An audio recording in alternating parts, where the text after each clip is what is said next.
विजय नेमकी कोणाची साथ घेणार पाहणं महत्त्वाचं असेल।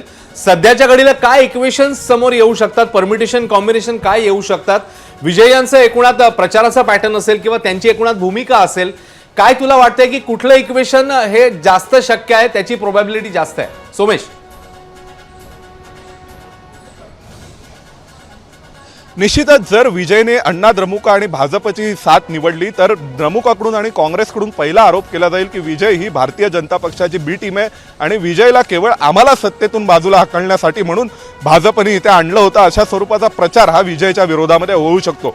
दुसऱ्या बाजूला जर आपण पाहिलं तर विजय हा जर द्रमुकसोबत जाणं शक्य नाही, कारण विजयने खूप मोठ्या प्रमाणावर तमिळनाडूतील विकासाचा मुद्दा असेल, तमिळनाडूतील सरकारमधील भ्रष्टाचाराचा मुद्दा असेल, हा मोठ्या प्रमाणावर उपस्थित केला होता आणि याच मुद्द्यावर त्यांनी निवडणुका लढल्या होत्या। तरुणांचं राजकारण, डेव्हलपमेंटचं पॉलिटिक्स अशा स्वरूपाचे मुद्दे विजयने मांडले होते। त्यामुळे विजयला द्रमुकसोबतही जाता येणार नाही। विजयला एकतर एका हाती बहुमत स्वतःचं मिळवावं लागेल किंवा विजयच्या सत्तेसाठी, विजयच्या मुख्यमंत्री पदासाठी म्हणून अण्णा द्रमुक आणि भाजपला वेगळी भूमिका घ्यावी लागेल। मग ते बाहेरून पाठिंबा देण्याची भूमिका असेल किंवा प्रत्येक प्रसंगी विधानसभेबाहेर राहून विजयचं बहुमत चाचणी यशस्वी करून देण्याची भूमिका असेल। असं अल्पमतातील सरकारही टीव्हीकेकडून विजय चालवू शकतात किंवा जर भाजप आणि अण्णा द्रमुकने ठरवलं की विजयसोबत सत्तेत जायचं तर कदाचित, परंतु याचे परिणाम पुन्हा अण्णा द्रमुक आणि भाजपची सुद्धा जी मैत्री आहे, त्यांचा एनडीएचा घटक पक्ष आहे, त्यांना देखील त्यांना कायम सोबत ठेवायचं आहे। त्यामुळे अण्णा द्रमुक आणि विजयच्या रूपाने एनडीएमध्ये एक अतिरिक्त नवा पार्टनर भाजपला मिळतोय का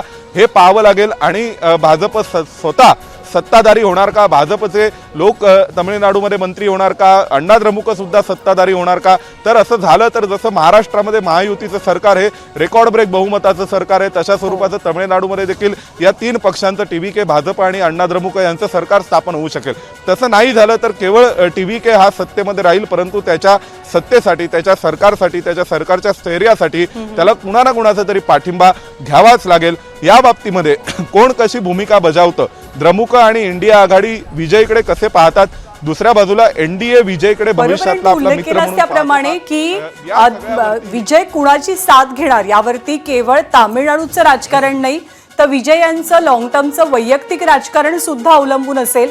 त्यामुळे अश्विन म्हणाला तसं तामिळनाडूमधली ती परमिटेशन कॉम्बिनेशन्स काय असतील याची कमालीची उत्सुकता आहे की बहुमतासाठी कोण कोणासोबत जात आहे।